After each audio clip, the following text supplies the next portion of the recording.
Good evening. This is Orson Welles, your producer of a special series of broadcasts presented by the makers of Pabst Blue Ribbon, the Mercury Summer Theatre of the Air.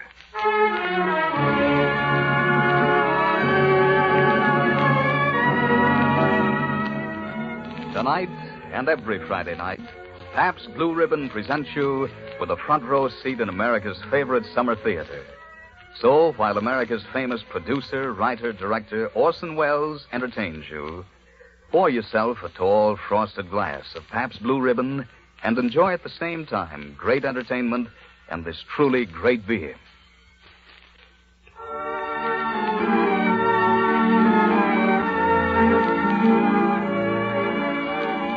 We bring you tonight, ladies and gentlemen, two love stories.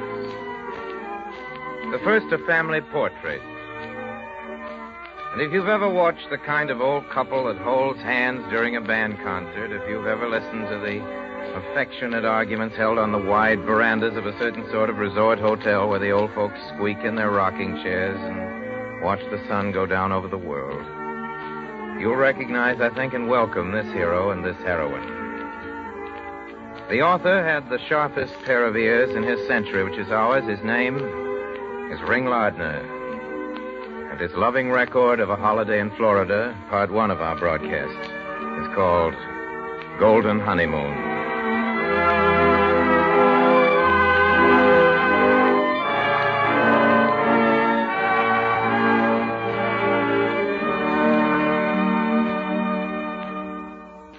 Mother says that when I start talking, I never know when to stop, but I tell her, what did God give us tongues for if he didn't want us, we should use them?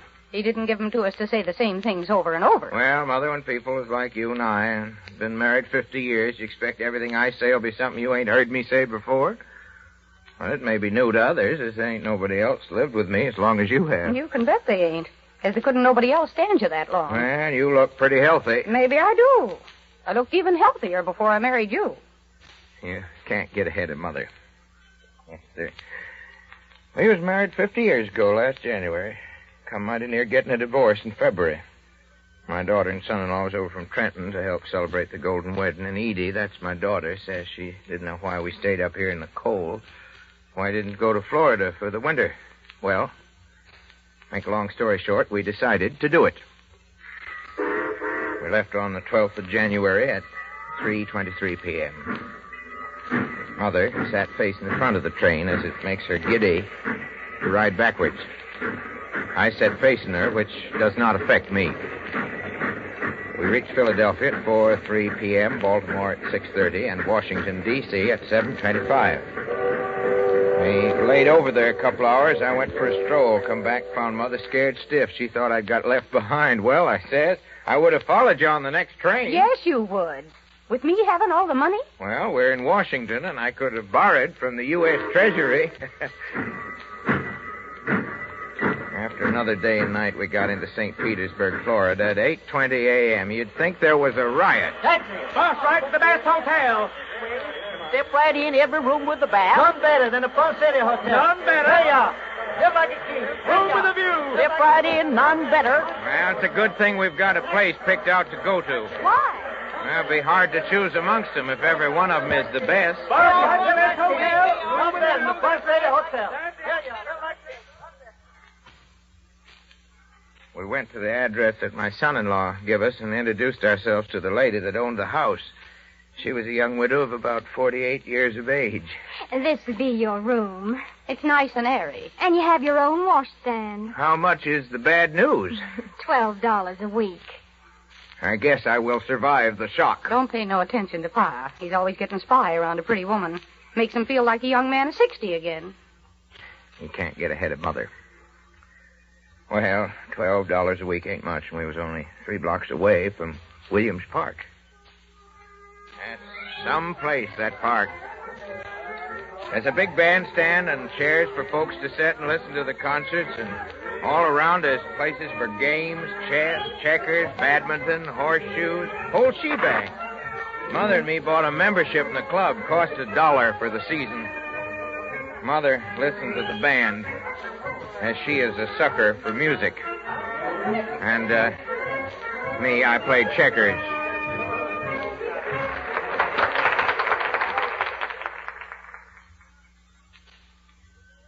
about eating. We found a nice cafeteria and ate most of our meals there. Averaged about $2 a day for the two of us, but the food was good and everything was nice and clean. A man don't mind paying the price if things is clean and well cooked. On the 3rd of February, we spread ourselves and eat supper at the Poinsettia Hotel.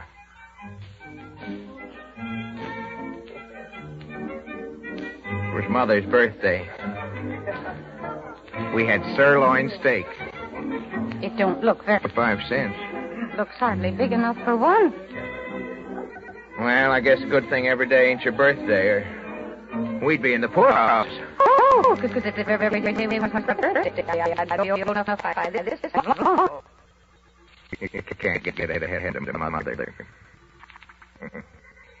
And things went along quiet like this till one day at the park, I was playing checkers and Mother was listening to the band concert. And the woman next to her opened up a conversation. Nice music, isn't it? Yes, I enjoy it. Where you from? Jersey City. And you? I'm Mrs. Frank M. Hudson of Hillsdale, Michigan. Of course, I'm originally from Alabama. Well, you could have knocked Mother over with a pigeon feather. Frank M. Hartzell was the man who was engaged to Mother till I stepped in and cut him out 52 years ago. Well, 4 of us had dinner, and then we went up to our house, sat in the parlor. Mother was very apologetic. Miss Hartzell, I'm scared you find it tiresome listening to we three talking over old times. Oh, no, not at all. I've heard Frank talk quite a bit about his old friends, and so it seems as though I know most of them, although not quite so well as I know my own friends, of course. Well, as it turned out, Mother didn't have no need to apologize. I have heard a lot of women that could go it, but Hartzell's wife takes the cake of all the women I have ever seen. She told us the family history of everybody in the state of Alabama and Michigan, and she would have been going yet if the clock hadn't broke. The clock sounds like it's busted. Either that or it's horrible late. Well, we'll run along. Well, we'll see you again, won't we? How about some cards tomorrow night? You play whist? Oh, yes. Come to our place. That's what we did. We played cards with him as Mother and Hartzell partners against his wife and I. Me and my partner certainly got the worst of it. All in all, we played about 10 times. There was only one night when Mrs. Hartzell and me come out ahead. That night wasn't no fault of hers. Hartzell got feeling pretty good about himself. But I took it out of him one morning in the park. He foolishly offered to play me checkers. Didn't have a chance. A crowd of folks who usually watched me play began to pass off remarks. Whoever told you he was a checker player? You might maybe be good for tiddlywinks, but not checkers. I almost felt like letting him beat me a couple of games. But the crowd would have noted it was a put-up job. Of course, the women folks joined us after the massacre, and I wasn't going to mention it, but... Well, Charlie and I had a little game of checkers, but I'm no match for him. Not me. Well, checkers ain't much of a game anyway. It's more of a children's game, ain't it? Yes, ma'am. It's a children's game the way your husband plays it. Maybe there's other games where Frank can beat you. Yes, I bet he could beat you pitching horseshoes. Well, I'd give him a chance to, and I ain't pitched a shoe in over 16 years. But I ain't played checkers in 20 years. You ain't never played it. Now, Pa, just for that, you pitch horseshoes with Frank. And you know, Hartzell was the luckiest pitcher I ever seen. He had some pitches where the shoe lit 5 and 6 feet short, and then schoonered up and was a ringer. There were some hard points in my horseshoes. Just when I was getting my distance, my thumb got to bleeding, so I had to quit. Hartzell said the score was 19-6, but I don't know what it was. They wanted us to play cards again that night, but I was sick and tired of them, and I tried to get out of it. What's the matter, Charlie? Afraid you'll get beat again? I ought to tell him why we got beat. I couldn't never lose a game of cards if I always had Lucy for a partner. Well, you had a chance 50 years ago to always have her for a partner, and you wasn't man enough to keep her. Well, you must have had something stronger than tea to make you talk that silly. She was just trying to smooth things over. I was sorry the minute I said it. Hartzell, he didn't know what to say. And for once, his wife couldn't say nothing. We didn't see him again. As soon as we got to our room, Mother began to scold me. You'd ought to be ashamed of yourself, talking that way to Frank. I guess he's such a wonderful pitcher and card player that you wish you'd married him. Well, at least he ain't a baby to give up pitching because his thumb has a few scratches. Well, if he's so great, why didn't you marry him? I almost wish I had. I wish so, too. I'll remember that. That's the last word she said to me. For 2 days. Then we was in the park sitting on a bench. We made up while the band started up a nice walk. Listen, Charlie. This is our golden honeymoon. We don't want the whole thing spoiled with a silly old quarrel. Well, do you mean that about wishing you'd married Hartzell? Of course not. That is, if you didn't mean that you wished I had, too. Oh, I was just tired and wrought up.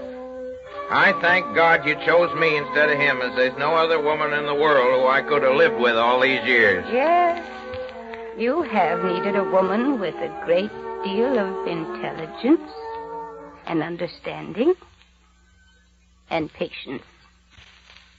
Like I said, you can't get ahead of Mother.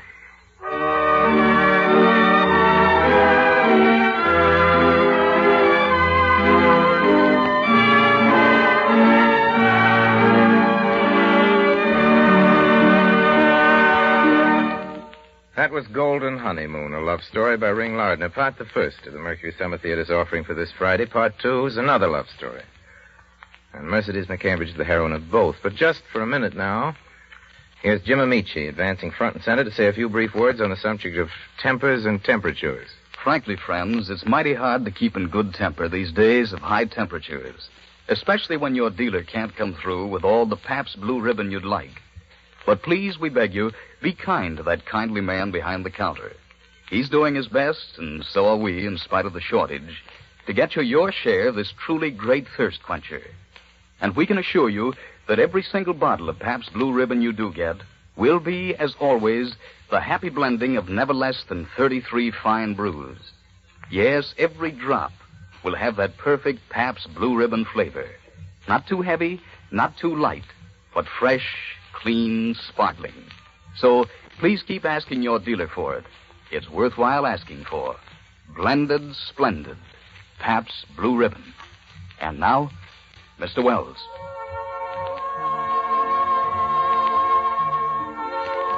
Well, if there's such a thing as a happy ending to a love story, Golden Honeymoon was it. We can't promise you as much for part two of this broadcast.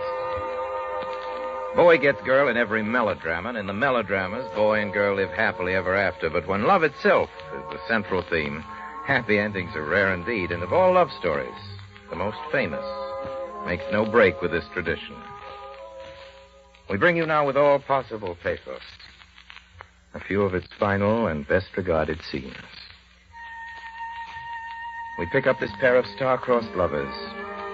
At the last moment, they are destined to enjoy together. He's been ordered into exile for the killing of her kinsman in a street brawl. And for a parting moment before banishment, he is stolen by night into a bedchamber. But now it is already dawn.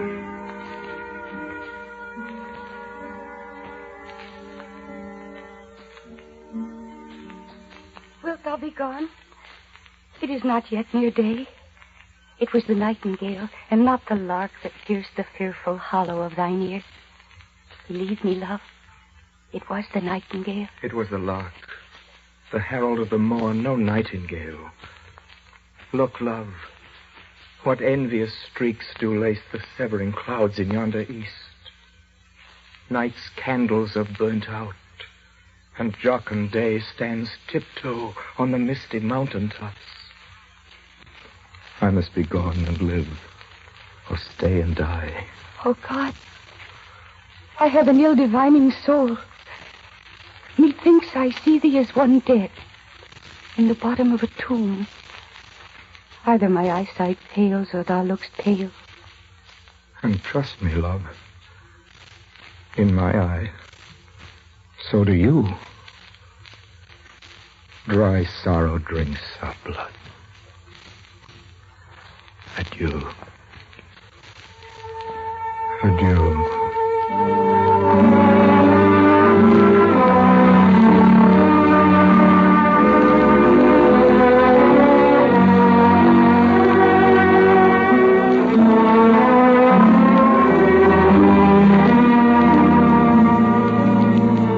Recognize the words, but to ensure your memory of the plot, the lover now goes off to exile, and his lady, forced by her family into marriage with the young Count Paris, drinks a sleeping potion, that she may be taken for dead and laid away in a burial vault, where her true love may come and rescue her. He comes, as she had planned, but never learns that she is only sleeping. Having purchased poison, he takes it and breathes his last by her tomb. For never was a story of more woe than this of Juliet and her Romeo.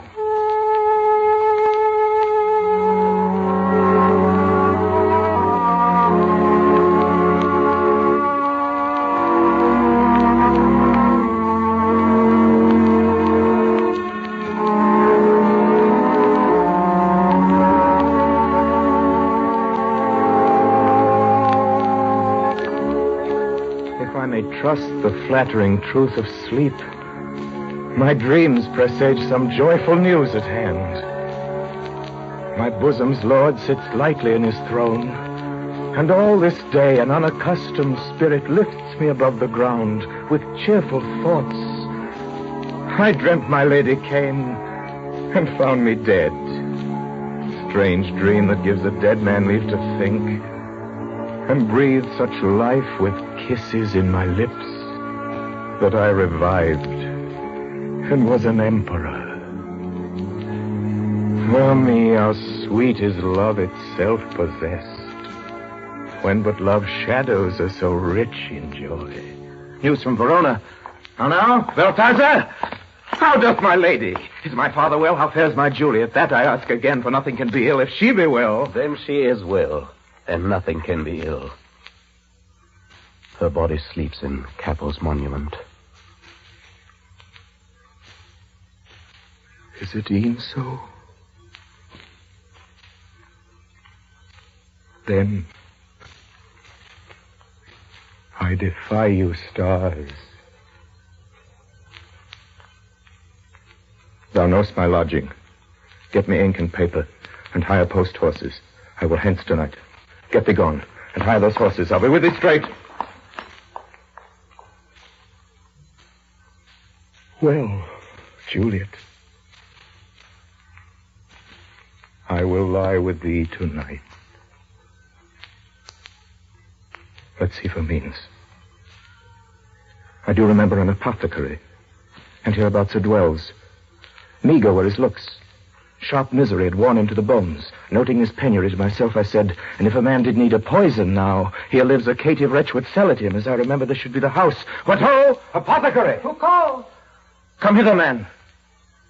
I see that thou art poor. Hold. There is 40 ducats.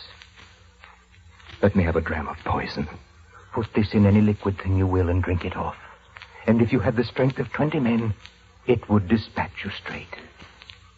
Come cordial, and not poison. Go with me to Juliet's tomb. For there must I use thee.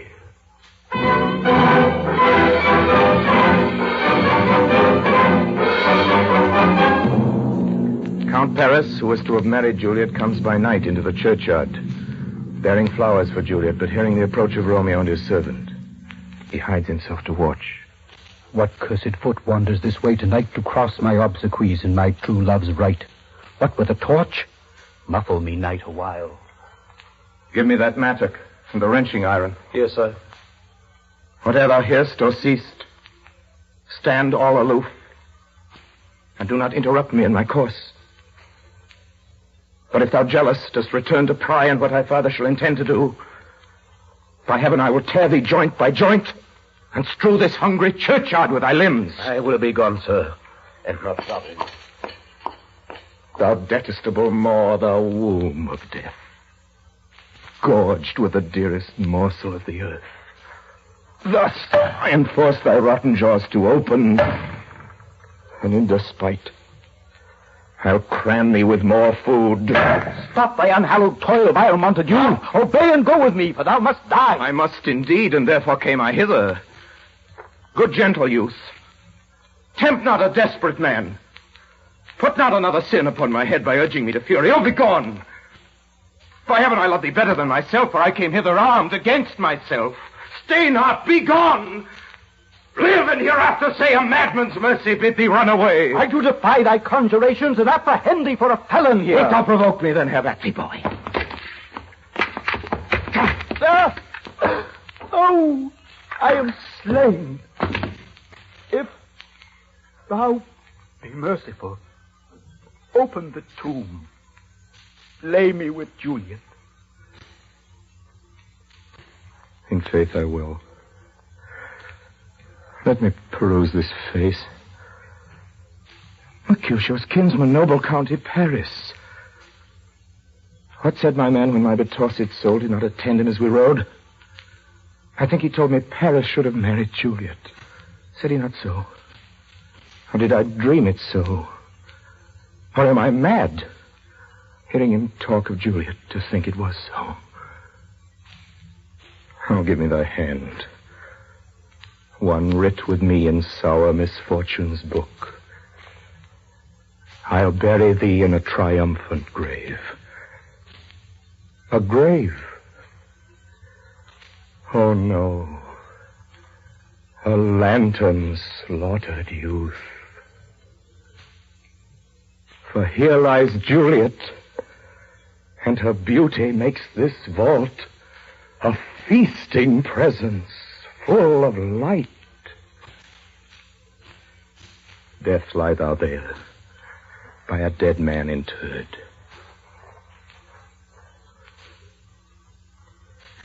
Oh, my love,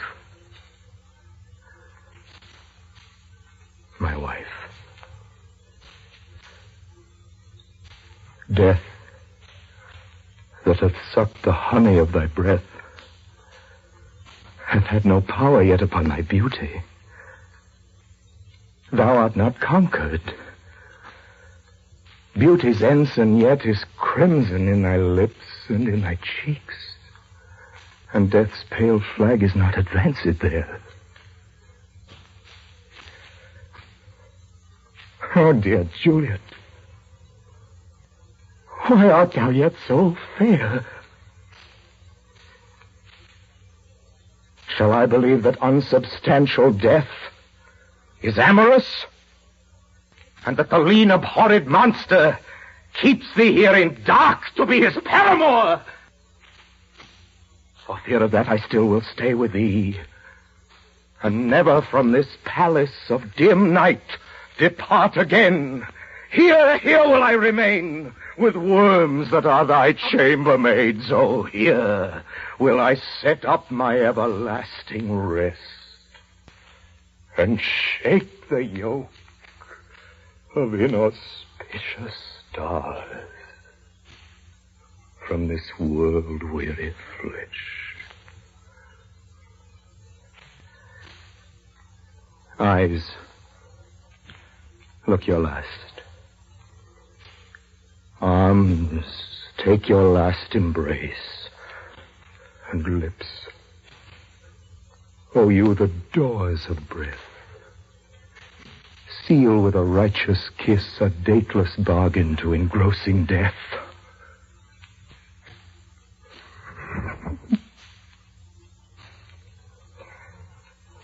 Come, fitter conduct.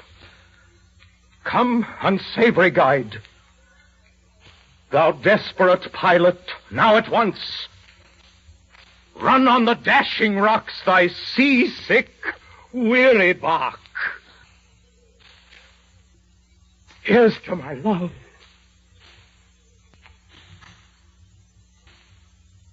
O true apothecary, thy drugs. Ah, quick.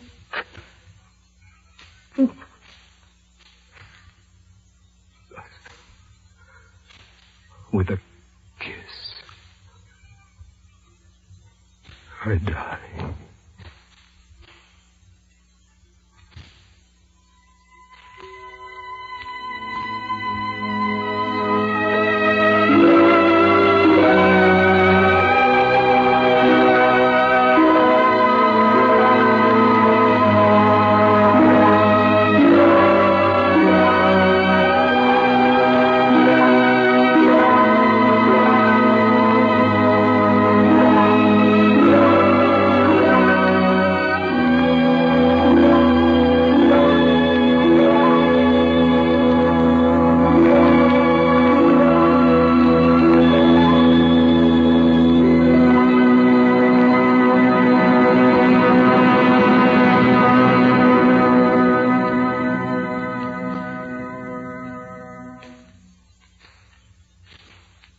Ladies and gentlemen, we've just performed for you 3 scenes from William Shakespeare's Romeo and Juliet.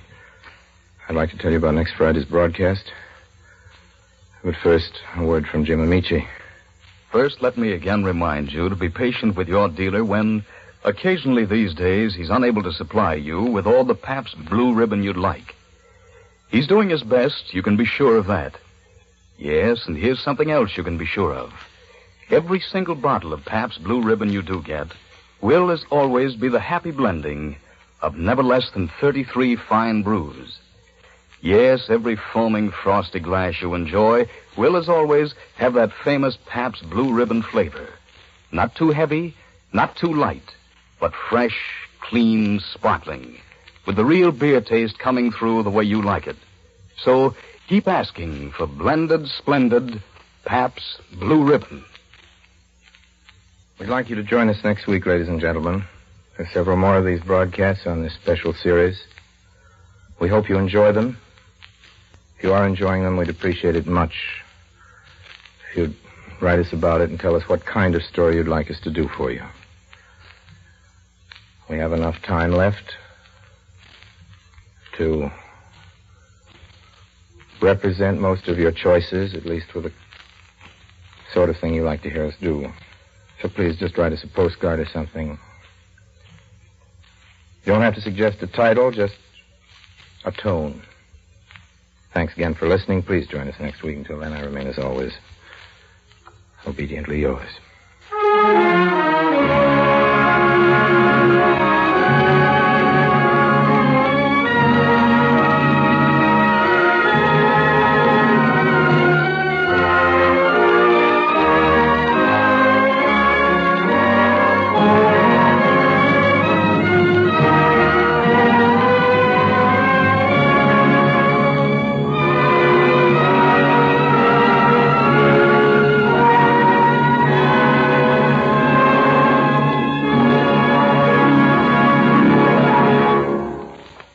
This program came to you through the courtesy of the Pabst Brewing Company of Milwaukee, Wisconsin, makers of blended, splendid Pabst Blue Ribbon. This is CBS, the Columbia Broadcasting System.